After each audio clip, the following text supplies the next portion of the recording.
Vanakkam, Namaskaram, and welcome to today's episode of SEM-MAY South Indian Daily. Today is Wednesday, and we delve into a bit of heritage. But as we wait for more to join the live on TikTok, I'm going to be first introducing you to tracks that are featuring on the SEM-MAY South Indian Dual Charts. Dual Charts because it's Telugu and Tamil running currently as well. Every Monday we start the charts with the track at number 5 on both sides, the Tamil and Telugu, and we progress to the number 1 track at the end of the week. That's on Friday. So I'm going to first play you the tracks at number 4 on the Telugu side. And today being heritage, I'm going to get into a bit of heritage, dealing with Indians in South Africa. So this is your track.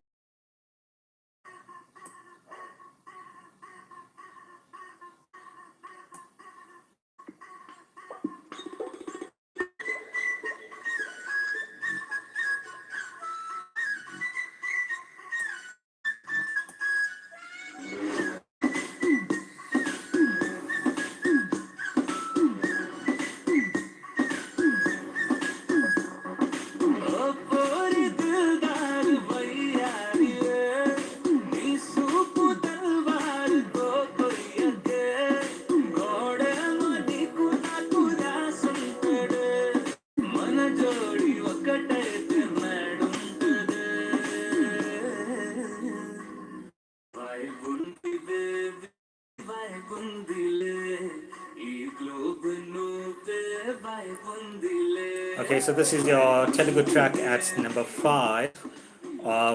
The SEM-MAY South Indian Dual Charts. Your track at number 5 on the at number 4 on the Telugu side. Also quite a cool track. It's taken up the movie called The Girlfriend, Nadive by Hersham Abdul Wahab.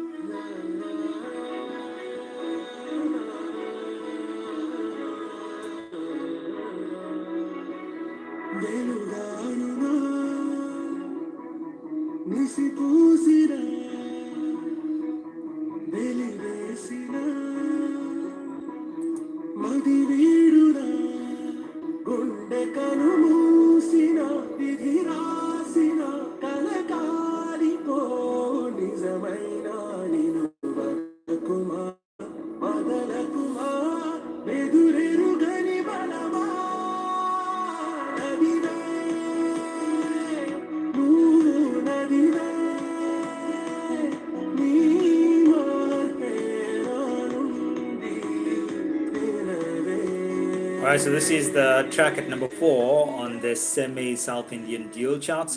If you just joined and probably watching for the first time as well, wondering what's going on, I host weeknightly lives featuring South Indian content, Tamil and Telugu. Live from South Africa. If you're not from South Africa, that's where this broadcast is coming to us. Not a broadcast, it's a stream that's coming to you from. On Wednesdays, every single day I cover spoken Tamil and Telugu. I get into the phrases that we've covered and revise them for add on a new phrase. Today, on Wednesdays, normally I get into a bit of heritage, and being a week in celebration of Indian heritage in South Africa, Sunday was 165 years commemorating indentured Indians in South Africa. I thought I'd get into a bit of more history of Indians in Africa, as well as go into a very controversial study done by a professor. He's a Slovak American, I think.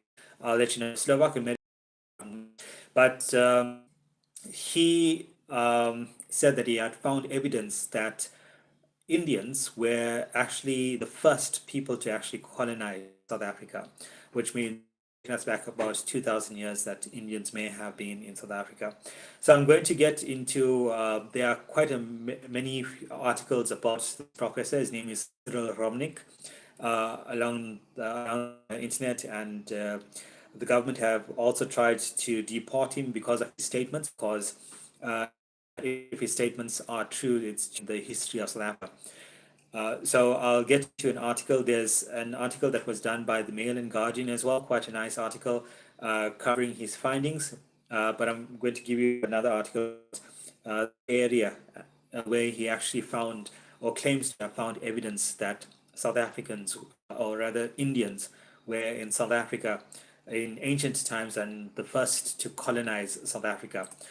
So that's towards the end of the live. I want to play you the tracks at number 5 and number 4 on the Tamil side. Number 5 on the Tamil side. It's called O Nenepale Un Nenepale by Inoking.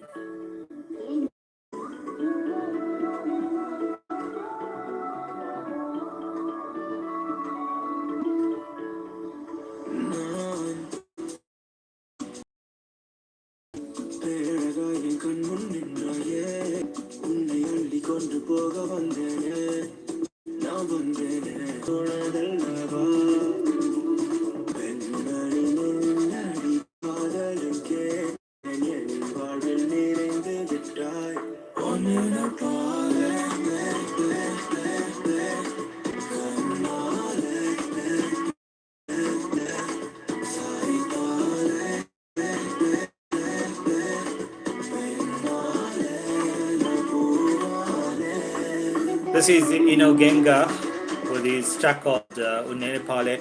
Nice use of Afrobeats, Amapiano elements in this, and taking that to the Tamil industry as well, and shows the extent of. You can download them, you can listen to them, or you can just listen to it. In my bio in TikTok, it takes you to all of these songs, and you can download them, share them with your family. I've also set up a streaming site because I was assisting Southside FM, but now I've stepped to recent hits, recent Tamil and Telugu hits of Indians. It was really the first time that they set foot on South African soil. I just wanted to do the Telugu track thereafter. Okay. History and any of the series. So I did prepare which I'm going to read. So do mind me. As I said, I don't usually like to read stuff, but I will do so now. And this gives you the accepted history of Indians in South Africa. So the history of Indians in South Africa began in the 17th century, followed by large-scale migration indentured laborers for Natal's sugar plantation starting in 1860, and passenger Indians who came pre-migrants and mail leaders. These to severe discrimination, including restrictive laws and denial of full, although their descendants are now a significant part of South Africa's population. A strong community presence in 1800s. Indians arrived in the 1600s as slaves brought by the Dutch East India Company. Over 16,300 slaves from the Indian subcontinent were brought to South Africa. Now, in accepted history, Durban was not the first place that Indians were brought to, right? It was the Cape Colony that Indians were first brought to, and they made up about over 80% of the slaves from the Far East between 1690 and 1725. So this Indian culture was in South Africa and put its stamp on South Africa from the early 17th century. And I think you will still find that mix of a tinge of Indianness amongst the initial populations of Cape Town. And that's before a lot of Indians from Durban and other places actually moved in modern times to Cape Town for work and so forth. And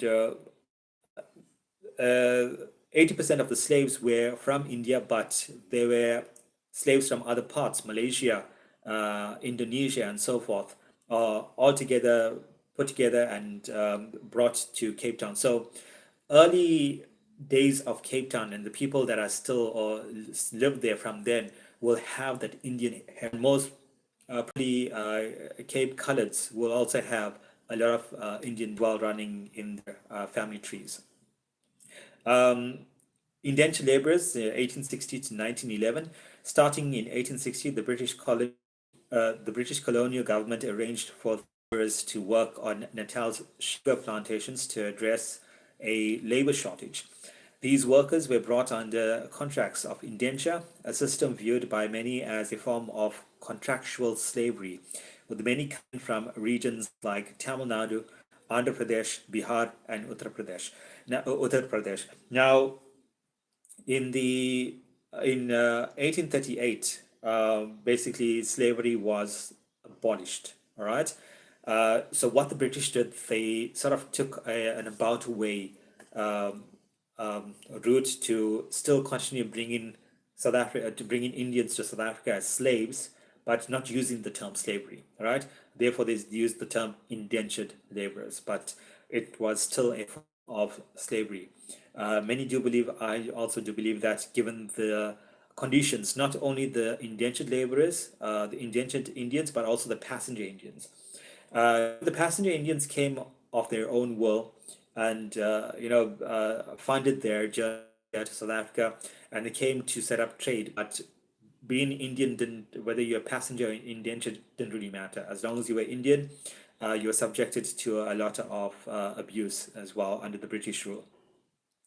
Passenger Indians during the same period, smaller numbers of free or passenger Indians arrived at their own expense, primarily from Gujarat.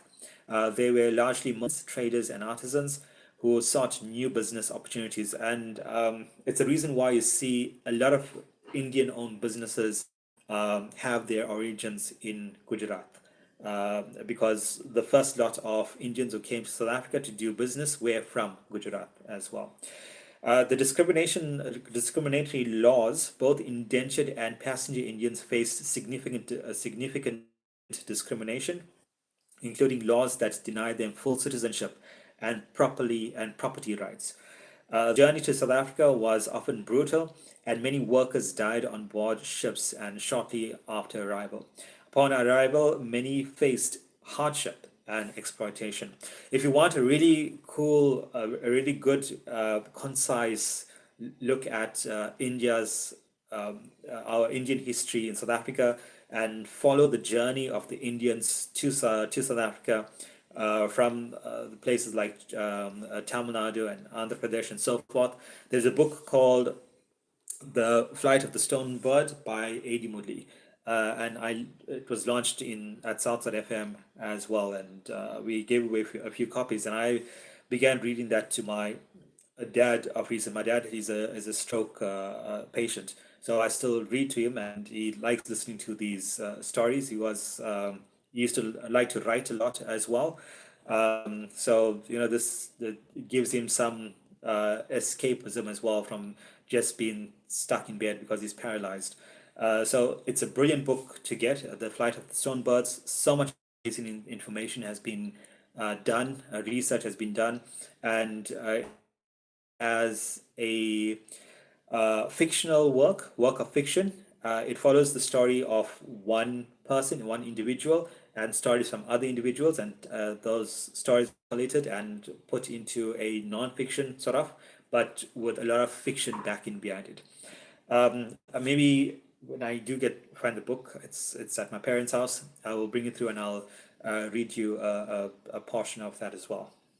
Of course, the legacy of modern modern South African Indians is the cultural impact, the culture that we brought from India, and it's still very much alive and thriving in South Africa, from the food to the dress, to the drama, to the music, and so forth.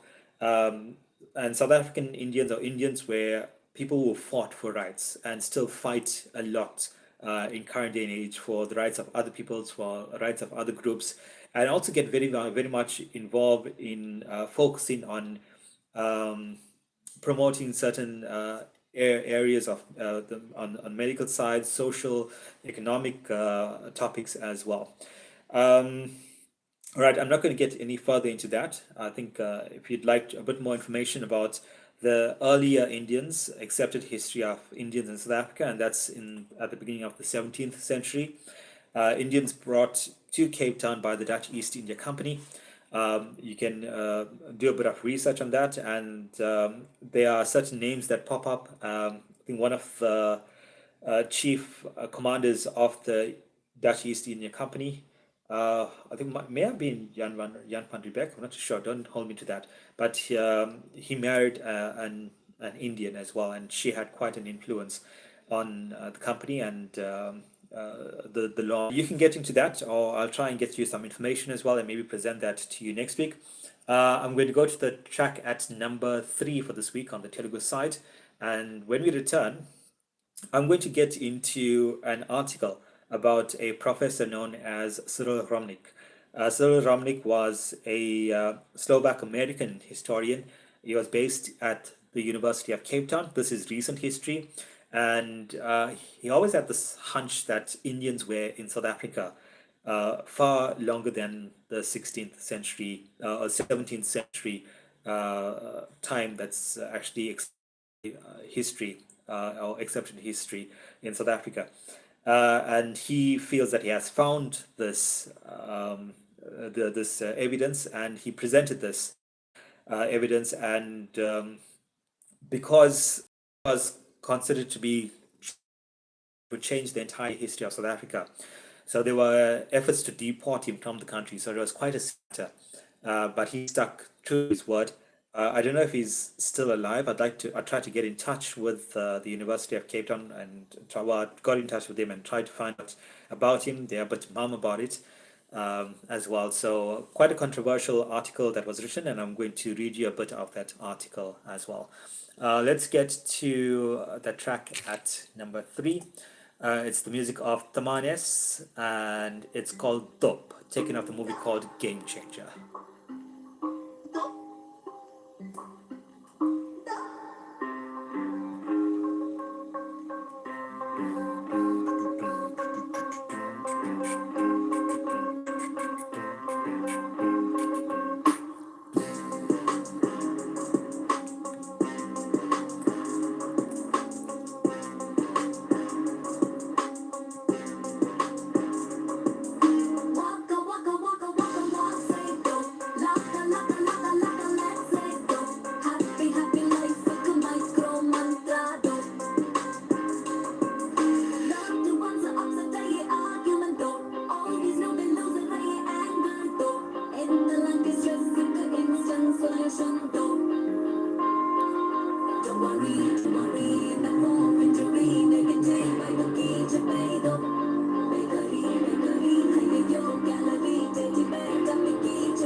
All right, I'm going to fade there. This is taken off the movie called Game Changer, which stars Ram Charan.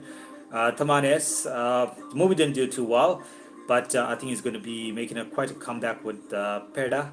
And the track from Perda, Chicory, is doing amazing around the world. It will definitely get into these charts, but I'm not moving too fast with the tracks because I'd rather we take our time and get used to the tracks and listen to them a bit more, a higher rotation than just changing them on a weekly basis. And by the time we 20 or by the time we were 3 or 4 weeks in, we've forgotten what tracks appeared 4 or 5 weeks ago.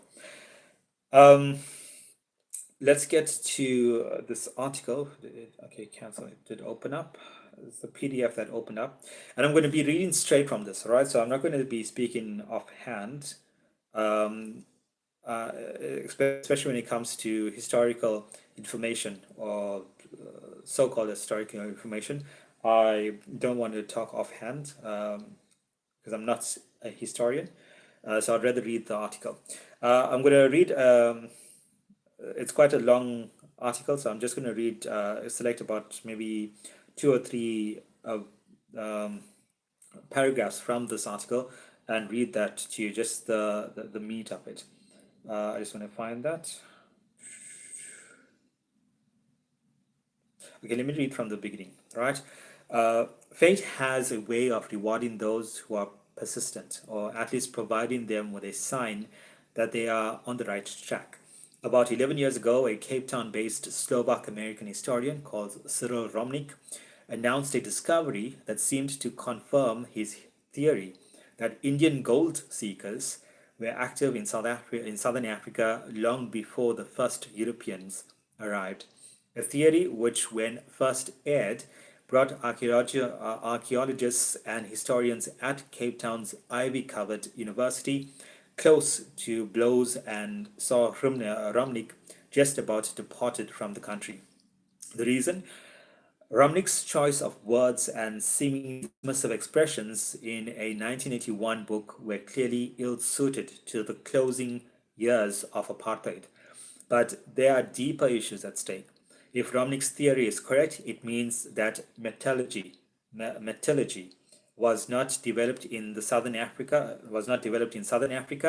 as has recently been thought, but was introduced by Indians during the first millennia AD, a conclusion that is regarded by many as denigratory to Africa and so implicitly racist.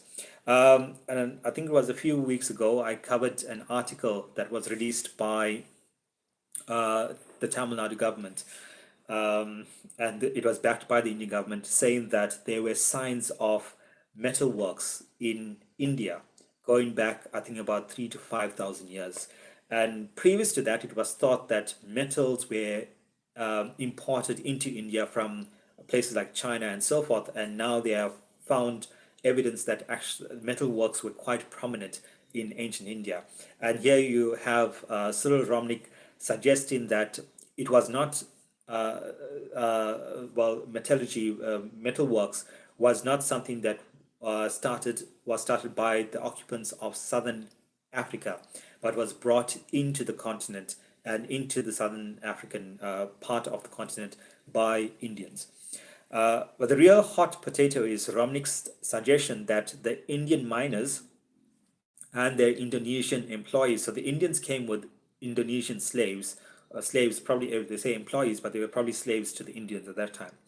The Ramnik suggestion that the Indian miners and their Indonesian employees cohabitated with the local population and thereby not only fathered the people known variously as Queda, Hottentot, and Khoikhoi, but also left genetic of this country's present population.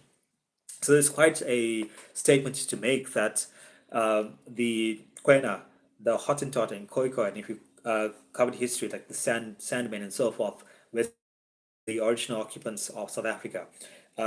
He's saying that the Indians as well as the Indonesians that came in cohabitated with this local population, and therefore Indian DNA has been running, and Indonesian DNA has been running in South Africa, Southern Africa, for more than 2,000 years. So quite a statement to make, and I wonder if there's any proof to that as well.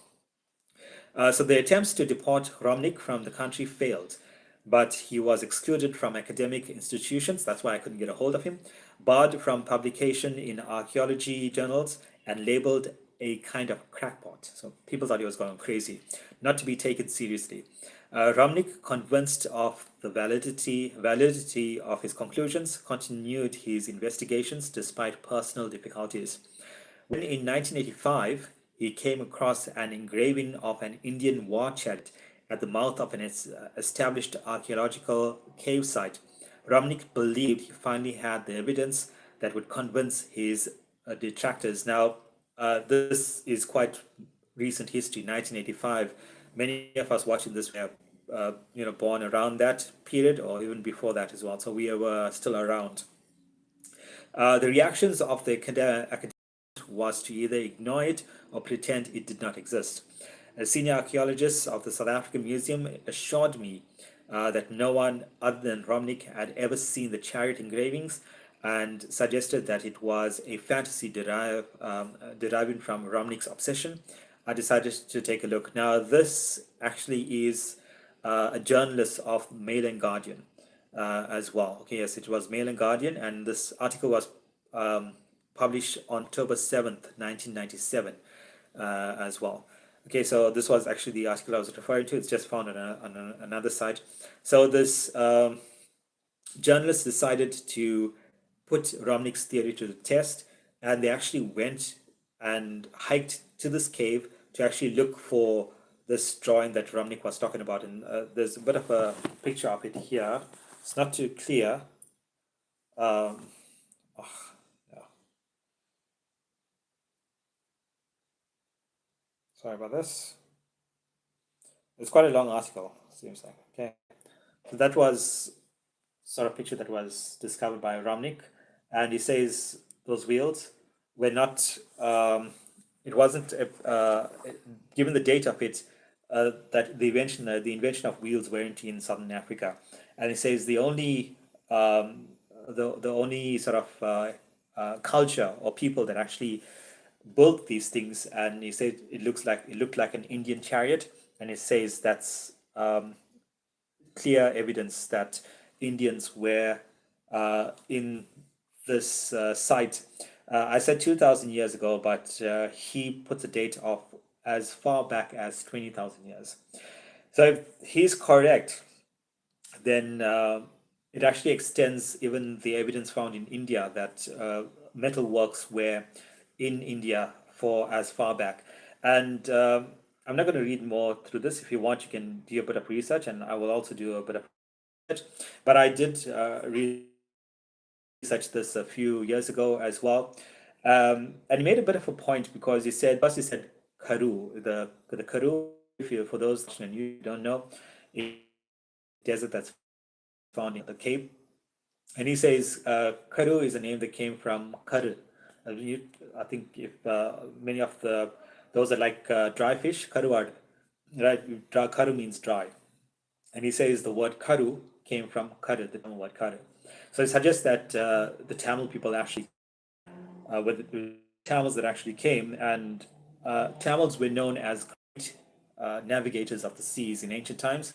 In fact, if you had to trace back the Aboriginal people of Australia, they can be traced back to ancient Tamil. So in ancient times, Tamils were actually navigating the seas. They were making contact with ancient Egypt and so forth. So for them to have come to Southern Africa, they probably entered further up the coast on the east side, probably at Mozambique, but came in Southern Africa. There were also these sort of circles that scattered around what's known as Komati land. Probably suggest that these sort of enclosements were basically kept, were basically astrological bodies and so forth. So he says that's further evidence in Africa, and actually we're throughout Southern Africa as well. Something I want you to research. Okay, I think for those that have visited Cape, the term Komati is popular. And if you are to search it, you have sort of things named after Komati. Komati Land Forest, Komati Gorge, Power Station, and this name is quite popular. And if you search Komati people, and on Wikipedia, there's a page called Komati Cast. And what it says is, I'll just read you the first. The term Komati according to Cyril Romnick, came from Gomati. Go is cow in well, I think it's mostly in Sanskrit. Go, and Madi I can refer to the moon as well. It's a Tamil word, but it can be used throughout as well. So this page in Wikipedia, it says it's spelled Komati. I've been to the Cape, will recognize this word, and basically a lot of South Africans would know this word. Komati, Komati, and in got cost, right? So this is, I searched Komati people and this came up. So the Go Madi or Komati is a trading community which is currently organized as a caste. They are primarily found in the central and south Indian states of Maharashtra, Andhra Pradesh, Telangana, Odisha, Karnataka. Small communities of Komatis are also present in the neighboring states of Madhya Pradesh, Tamil Nadu. And members of the Komati castes are commonly engaged in money lending. They're businessmen, they're shopkeepers. So you find this Komati people were actually ancient traders as well. I read somewhere that they were very much around the Sahara deserts as well, conducting trade with the Egyptians. And it's pretty insane. And I think it's more coincidence that so many things are named Komati in South Africa and mostly in Western Cape. So there might be some truth to Cyril Romnick's suggestions, and these claims were just shut down, and many are probably here the first time of this claim that was made by this professor. It never appeared in any of our books. There were no articles on this, and by chance I actually came across this. Very interesting. Cyril Romnick also said he found the very first Sivalingam in South Africa, or he said it was quite an ancient lingam. I think it's in Kimberley. I was trying to find that, but you can also do a bit of search. And he says it's a lingam. It doesn't really look like a lingam to me, but I think there's a YouTube video showing people still conducting prayers and so forth. And he says it's an ancient lingam and was put up by the ancient Indians as well. And very interestingly, he uses the proper Tamil word for lingam, which is Vidangam. Vidangam is the proper Tamil word for Sivalingam. And it's written, I think, in Tamil as well at this site. I'll do a bit more research, but I think it's in Kimberley, and I'll tell you a bit more about that. All right, so I'm not going to get further into this. There's tons of articles. If you had to research, search Cyril Romnick, his surname is spelled Hromnik. Hromnik, Cyril like Cyril Ramaphosa, and Romnick, Hromnik. Searching, and you find quite a bit of information, tons of articles about the claims that he's been made, that he makes, and he doesn't ever go back on that. In fact, he's quite persistent as well. It'll be good to get in touch with him, but really not too sure whether he's still alive or if he's still in Africa. Right, so that's a bit of research for today. Quite interesting, and I still find it quite fascinating. This is track at number 3 on the SEM-MAY South Indian Dual Charts. It's an independent track by Stefan Zagraya. Joining us, welcome to this live. It's a daily live that takes place around 7:30 and so forth. I go live on TikTok as well as on YouTube. My handle is at Carlin_Pillay, both on YouTube and TikTok. It's where I get into South Indian culture and some information. But the reason why I started this is for me to learn Tamil and Telugu and be persistent at it, and also share that with you. So next I'll be revising the phrases we've covered so far.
Right, this one is called Tangatali, and he's at number 3 on the SEM-MAY South Indian Dual Charts. Stefan Zakaria, as well as Mahisha singing on this track. It's an independent track.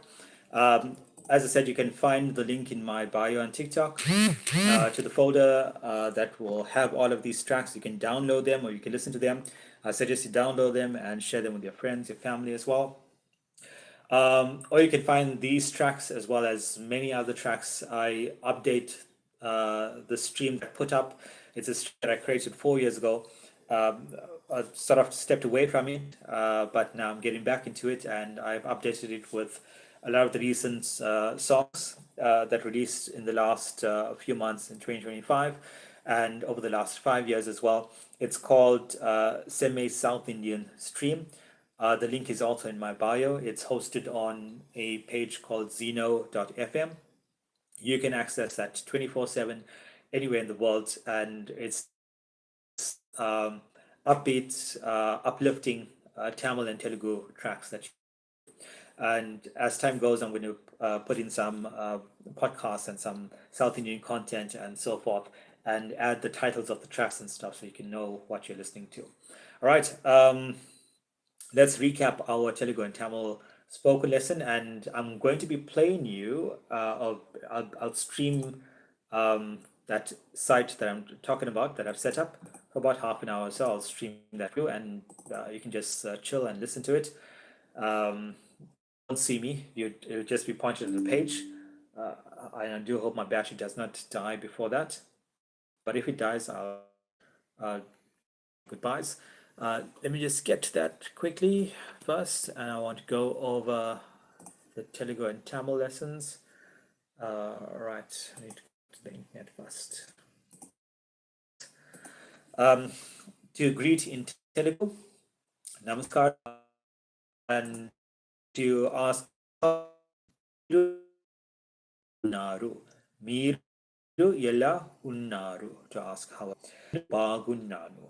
Nenu bagunnanu. So all developing from patient that if they do know how to speak English, you meet them, you greet them, you ask how they are, they ask you back how you are, and these are the questions and the responses. To say, do you speak English? In Telugu, Meeru English maatladuttaru. English maatladuttaru. Have that asking tone in there, right? Meeru English maatladuttara. Do you speak English? And if you ask them that and they say avunu, it means that they speak English. So avunu means yes in Telugu. Perhaps we have of course stop there. We continue, and maybe we want from them where they are from. They watch new South Africa, what new. And to say nice to meet Telugu. Anandanga Mimmali Kalabadam Anandanga Undi. To say nice to meet you. Complex sentence we'll go over daily.